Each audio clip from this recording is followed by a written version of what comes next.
I speak tonight for the dignity of man and the destiny of democracy. I urge every American, of all religions and of all colors, from every section of this country to join me in that cause. At times, history and fate meet at a single time in a single place to shape a turning point in man's unending search for freedom. Long-suffering men and women peacefully protested the denial of their rights as Americans. For the cries of pain and the hymns and protest of oppressed people have summoned into convocation all the majesty of this great government. In our time, we have come to live with moments of great crisis. Our mission is at once the oldest and the most basic of this country. To right wrong, to do justice, to serve man. There is no Southern problem. There is no Northern problem. There is only an American problem. We are met here as Americans to solve that problem.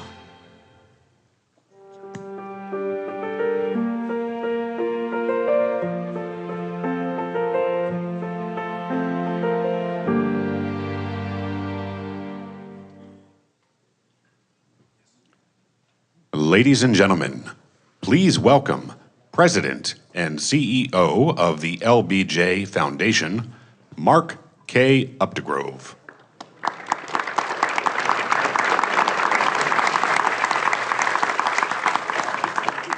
Good morning. Good morning. Welcome to the final day of the Summit on Race in America.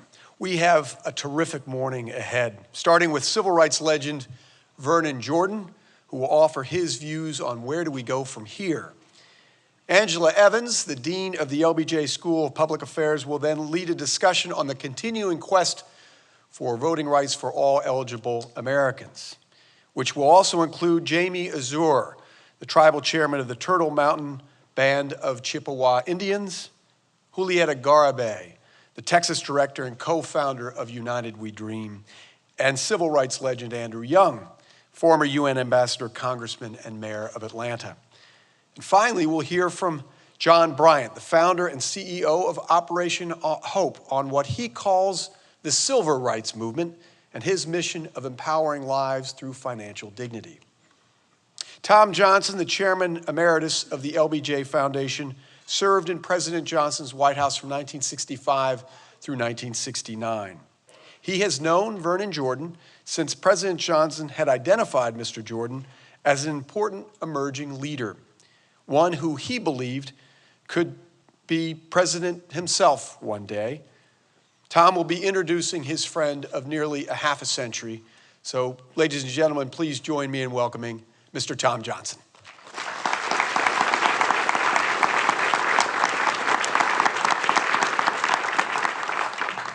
Good morning, everybody. President Johnson, in fact, believed that Vernon Jordan would become the first African-American president of the United States. He saw early in Vernon's career the characteristics that would serve this nation well. Vernon's path did not lead him to the presidency. However, he has served America uncommonly well in many other major leadership positions. Vernon believed early on, as he does now, in the power of public service. He believed then, as he does now, in the importance of courageous leadership. Vernon believed then, as he does now, in the difference that one person can make in changing the lives of the oppressed, the homeless, the minorities, the poor, the hungry, the uneducated, and the unemployed. And Vernon Jordan has made an incredible difference in this nation and in this world. and he continues to do so. Raised by a mother who ran a catering business in Atlanta and who prepared food for the affluent families of Atlanta, Vernon often would accompany her as a very young man to the homes of the wealthy. While she was preparing and serving the meals, Vernon would often go to the bookshelves in those homes. One of those was that of former Mayor Robert Maddox, for whom Vernon also served as a chauffeur during the summers. Mayor Maddox had a wonderful library. Without permission, and very much against the advice of the housekeeper, Vernon spent his time in that library.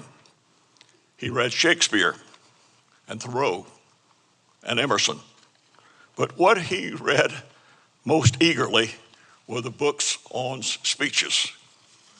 On one occasion, Mayor Maddox found Vernon in his library, and I've cleaned this up quite a bit. "What are you doing here, Vernon?" "I'm reading, Mr. Maddox." "Reading? I've never had anybody work for me who can read." Vernon responded, "Mr. Maddox, I can read. I go to college." "You do what?" the racist mayor asked. "Yes, sir, I go to college." One night, as Vernon was serving the mayor and his family, Maddox said, "I have an announcement to make." There was silence at the table. And then he shouted, and I've cleaned this up quite a bit, "Vernon can read." Well, Vernon Can Read is the title of his autobiography, his wonderful autobiography, which I recommend, incidentally, to everybody here, especially the young students who are in this audience. I first met Vernon when I was a young reporter for my hometown paper in Macon, Georgia.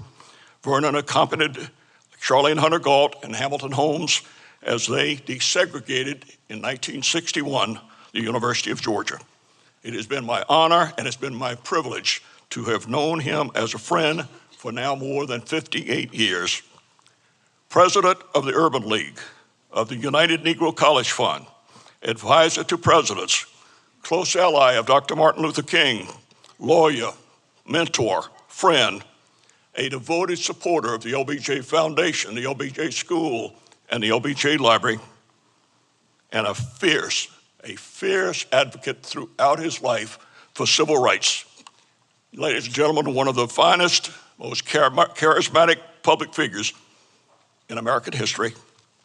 Please welcome Vernon Jordan.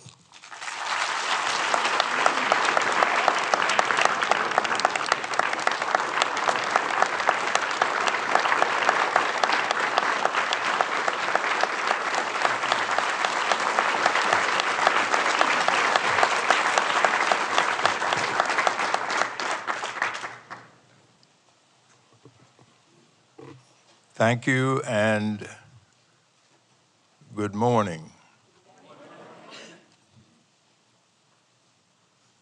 Tom Johnson, whom you just heard, former Mayor and Ambassador Andrew Young, and General Bobby Inman, three very good longtime friends of mine who are living proof for me that friendship is the medicine of life. And I'm glad to be here with them. And of course, with all of you.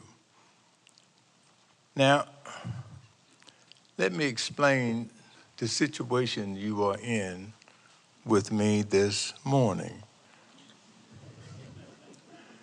And I can only explain it by telling you a true story. I'm a member of the African Methodist Episcopal Church all my life. And there was this young pastor who had just graduated from seminary, and the bishop assigned him to a church in a small town in Georgia to begin his pastoral ministry. And the young pastor was excited about the beginning of his pastoral ministry, so he went to this small Georgia town, and on Saturday he went around the community to say, I'm the new pastor here, and I'm beginning my pastoral ministry tomorrow, and I'm looking forward to seeing you at church in the morning.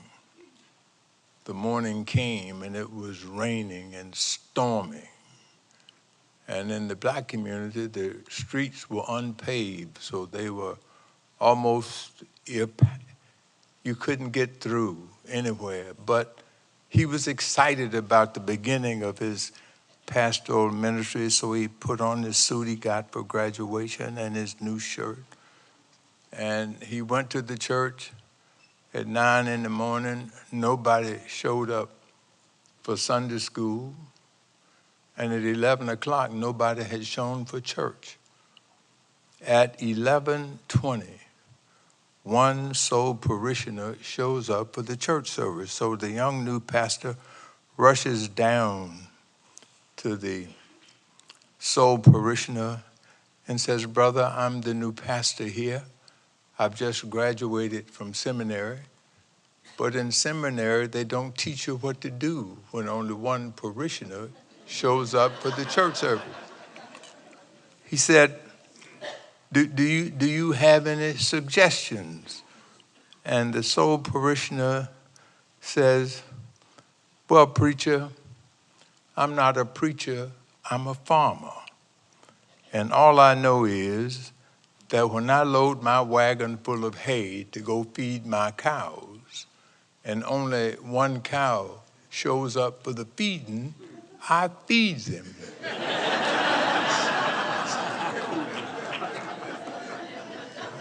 So the young pastor went into the pulpit, sang the opening hymn, read from the Old Testament and from the New Testament, and prayed a 15-minute morning prayer, followed by the altar call, followed by the sermon, which took him 45 minutes to preach. And then he opened the doors of the church, but there was nobody to join. He served the Holy Communion. He took up the collection. He wanted to welcome the visitors, but there were no visitors to welcome. And finally, he got to the benediction and the doxology. And then he rushed down to the sole parishioner and says, well, how did I do on my first Sunday? And the sole parishioner said, well, preacher, I ain't a preacher, I was a farmer. And when I load my wagon full of hay to go feed my cows, and only one cow shows up for the feeding, I don't give him the whole damn load, he said.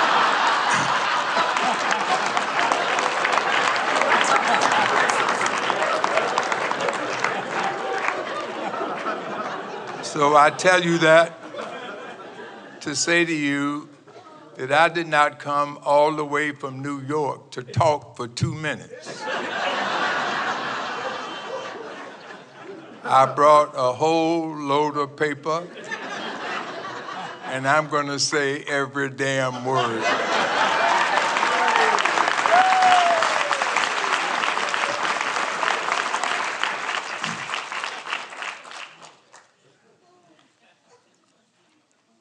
It's a great privilege for me to be here with all of you at the LBJ Library for this summit on race in America.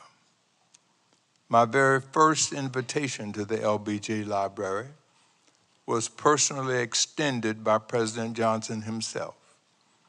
He invited me to keynote his historic Civil Rights Symposium in December of 1972. In that speech, I reflected on where we had been and where we were headed. And I said the following: in the 60s, the issue was the right to sit on the bus. Today, the issue is where the bus is going and what does it cost to get there. In the 60s, the issue was the right to eat at the lunch counter. Today, the issue is the hunger and malnutrition that stalk the land. In the 60s, the issue was fair employment opportunity. Today, we can no longer be separated from full employment of Black people and equal access to every kind and level of employment up to and including top policymaking jobs. And today, 2 decades into this 21st century, for all the progress we've made, too many of those issues remain, and more come to mind. Mass incarceration, maternal mortality, voter suppression, national regression. And our strategies must become as sophisticated as the times have become complicated. But just as some of the problems remain, some of the solutions remain consistent. Even after all this time, in 1972, when I finished my talk, President Johnson took me into the green room and complimented me on my effort. And he said, "Vernon, you know why I invited you?" And I said, "No, sir, Mr. President." He said, "I invited you because you and I have a lot in common." And I said, "Tell me about it, Mr. President." He said, "I grew up poor and white in the South. You grew up poor and Black in the South. And we both achieved in our careers pretty well. Then both of us, you and I, succeeded great men under tragic circumstances. John Kennedy was assassinated. Whitney Young drowned. There was doubt about our ability to succeed these great men," Johnson said. And then he said, "Vernon, I was a good president, and I brought you here to Austin to help you get off to a good start. I am here today because over time, President Johnson's words to me have gained wisdom. First, I believe we all have a lot in common. We care about racial progress in America and the many issues we've discussed over the last 2 days. Second, I think we come together because we hope and we believe that this progress can succeed even under, if not tragic, then trying circumstances. These include, but are by no means limited to, the continued assault on our democratic institutions, on voting rights, on people of color, on Black churches.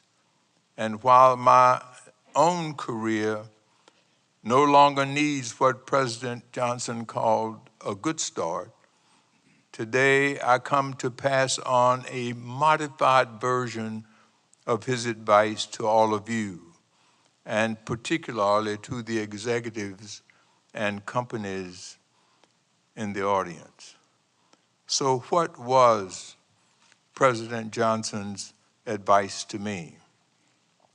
It was, and I quote, "Get your own people." Of course, for obvious reasons, he meant put your own team in place. But today, the kinds of teams we put in place is more important than ever.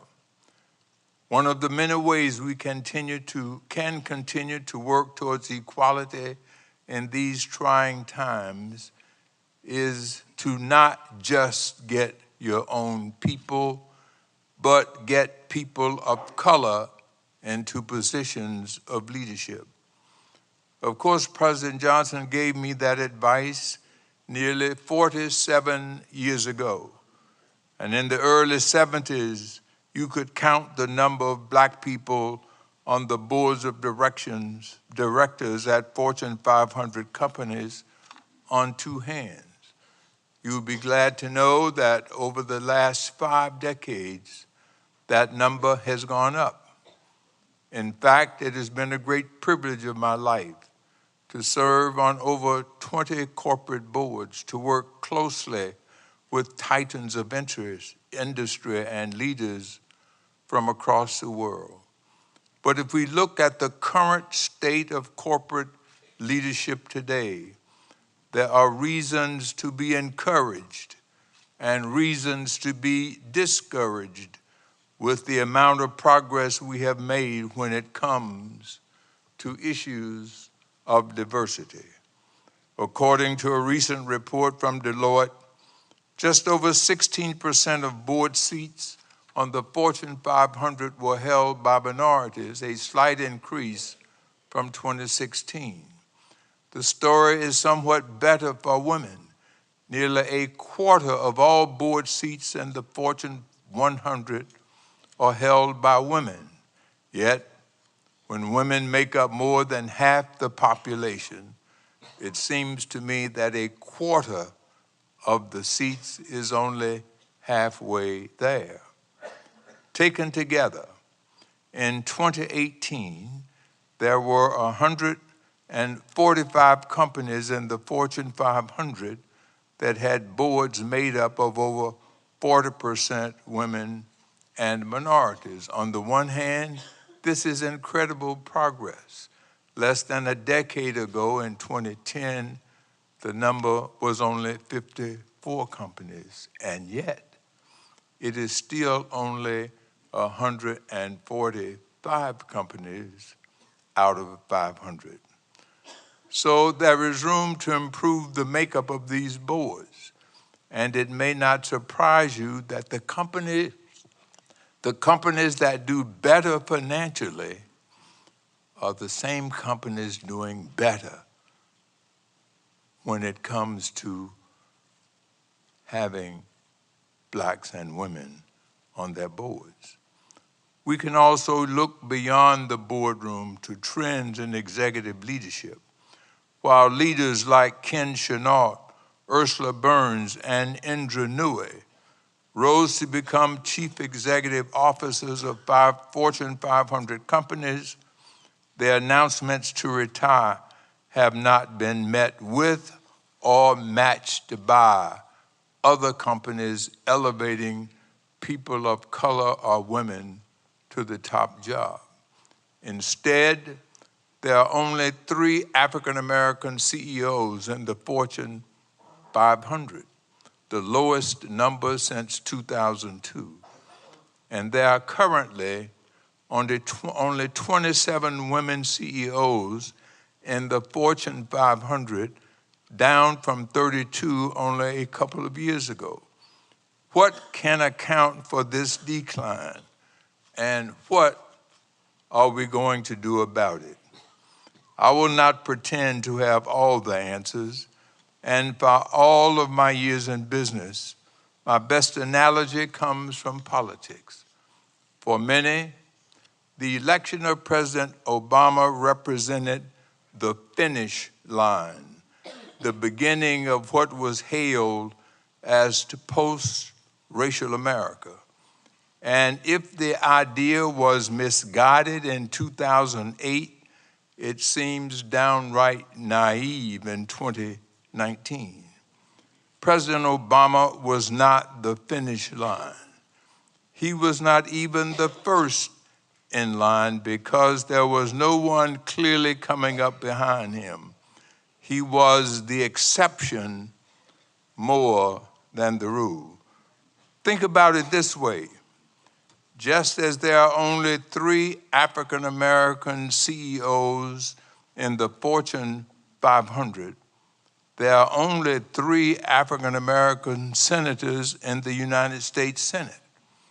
And whether it is the president of the country or the CEO of a company, it seems the rise of prominent leaders of color or women leaders has happened almost despite our systems rather than because of them.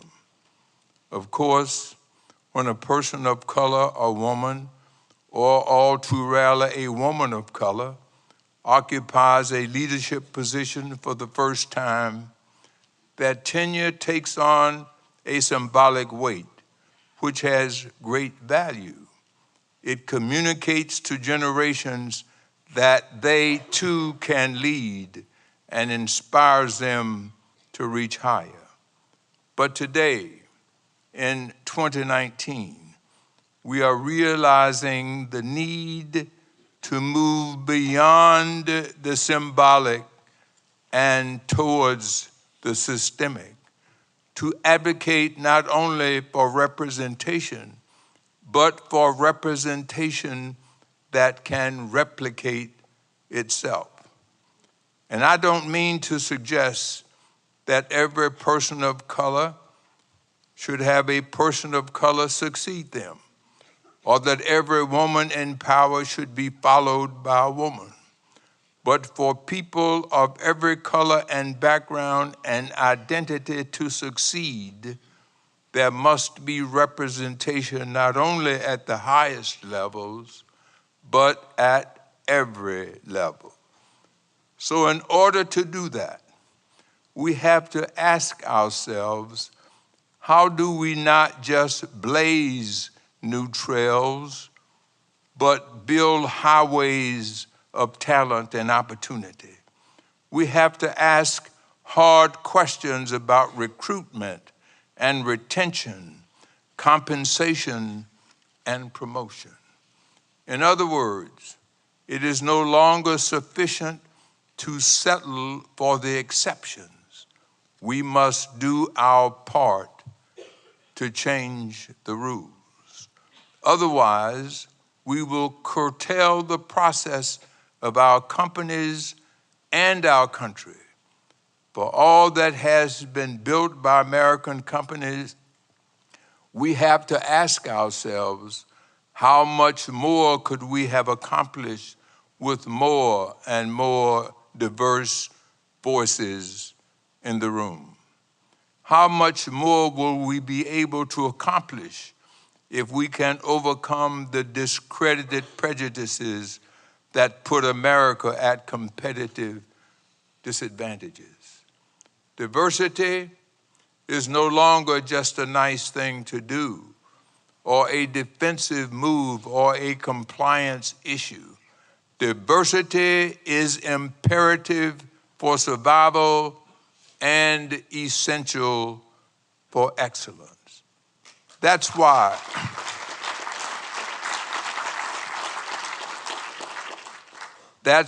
lasting progress and shared success will only be possible if we follow a version of President Johnson's advice to me all those years ago.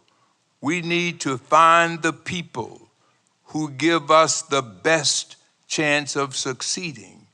And that means finding talented people of every background to build more diverse organizations that will better serve America if they represent the whole of America. We have to find people who contribute to our teams, who demonstrate their talent, who may be leaders of our organization not just next year, but 10, 20, 30 years from now, because I believe they are out there. Of course, we do ourselves a disservice if we only consider the present and the future without remembering and learning from our past. President Johnson once said, "To be black in a white society is not to stand on level and equal ground, While the races may stand side by side, whites stand on history's mountain and blacks stand in history's hollow. Until we overcome unequal history, we cannot overcome unequal opportunity. And while this year marks 55 years since the signing of the Civil Rights Act, it also marks 400 years since the first enslaved Africans arrived in North America. In other words, only a fraction of the time that Black people have been in this country have our rights been recognized. And even in that relatively brief window, the matter has not been settled or the progress safe.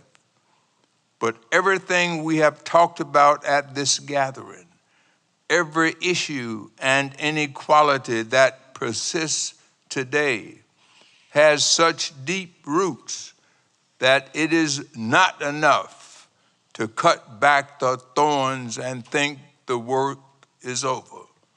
The roots go back beyond the 1960s or the 1860s or even 1619, and I believe that as a nation we can continue to reckon with that difficult history, because the issue of the 70s is still the issue of today.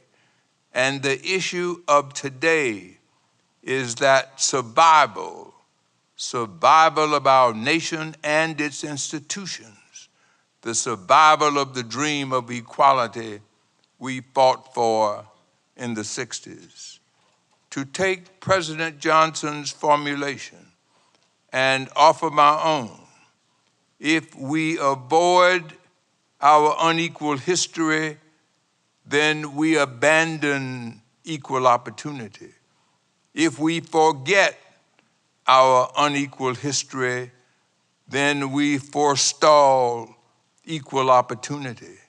If we bury our unequal history, then we sow the seeds of unequal opportunity for generations to come. And fortunately, when we confront our history, we also find champions for progress, heroes who have gone largely unheralded, but can show us the way forward. Here in Austin, there are many such champions, and we can learn from their stories. People like Charles Atkins, who was on the front line of integration efforts in Austin's schools and served as the first Black teacher in an integrated school here.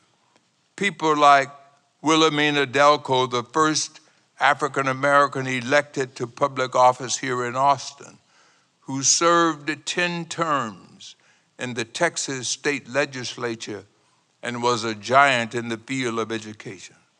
Or people like Velma Overton, who as president of the Austin NAACP fought to desegregate Austin schools. And perhaps my most memorable speech here in Austin was October 21st, 2005, when I came here and spoke at the dedication ceremony of the Heman Marion Sweat Courthouse in Travis County. For those of you who do not know Heman Sweat, he was a native Texan and a plaintiff in the famous case of Sweat versus Painter, the case that went from that Travis County courthouse all the way to the Supreme Court of the United States, argued by Thurgood Marshall and desegregated the law school here at the University of Texas. Of course, in addition to these giants whose shoulders we stand on today, there are a new generation of civil rights leaders in Austin and around the country who we must seek out and support. Finally, we must also be prepared to find our people, our allies in the fight for equality and justice where we least expect them. Because people can change. And our hope that society will change will be rooted in the fact that people will change, which brings me to a story. In May of 1980, I was shot in the back with a .30-06 rifle by a white supremacist in Fort Wayne, Indiana. And when I came out of the operating room after the surgery by a black doctor that saved my life, one of the many wires and telegrams that came was from Montgomery, Alabama. The telegram read, "I was shocked and saddened to learn of your injury. I am praying for your complete recovery and am thankful that your life was spared." That wire was signed George C. Wallace, Governor of Alabama. Now, I fought Governor Wallace and what he stood for from the day he defied the law and morality by trying to deny black people their rights under the Constitution. But I appreciated that wire from Governor Wallace. It said to me that political differences must be subordinated to common humanity. It said to me that we are all human beings who have to reach out to each other. The story does not end there.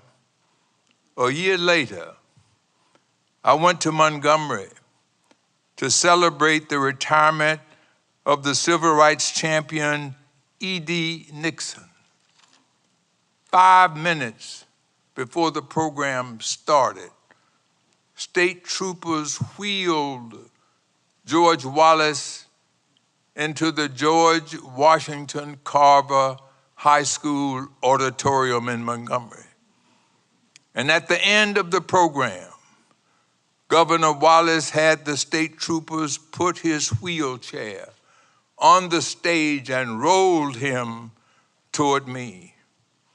We shook hands, and the governor said, "Mr. Jordan, you got my telegram. You said so in the speech." And I said, "Governor, it was the first one that I read." And then he said, "You were shot worse than me. And I hear that you still play golf and tennis. And here am I stuck in this damn wheelchair." And then he said, "Vernon Jordan, would you do something for me?" And I said, "What is it, Governor?" And George C. Wallace, the man who proclaimed segregation now, tomorrow, and forever, said to me, "Vernon Jordan, will you reach down and hug me?" That's the absolute, God-honest truth. The mean old racist who once stood in the schoolhouse door to keep black people out could no longer stand at all. Yet he wished he could stand, not to set himself defiantly athwart history, but rather to embrace me as a brother. My experience with Governor Wallace is a reminder that the road may be long, but we can bring about change in this country. And in our hearts, we can come together because we have been here before. But it will not be easy, and it will not happen by itself. But we can do it if we find our people, if we meet people where they are to inspire change, if we find our leaders and give them systems to succeed. There is still a lot to do. But in my life, I have seen that change is possible if we only find people to keep us marching forward. So I leave you today as I left the predecessor of this forum in 1972 with urgency for this moment, hope for the future, and a reminder of our responsibility to each other.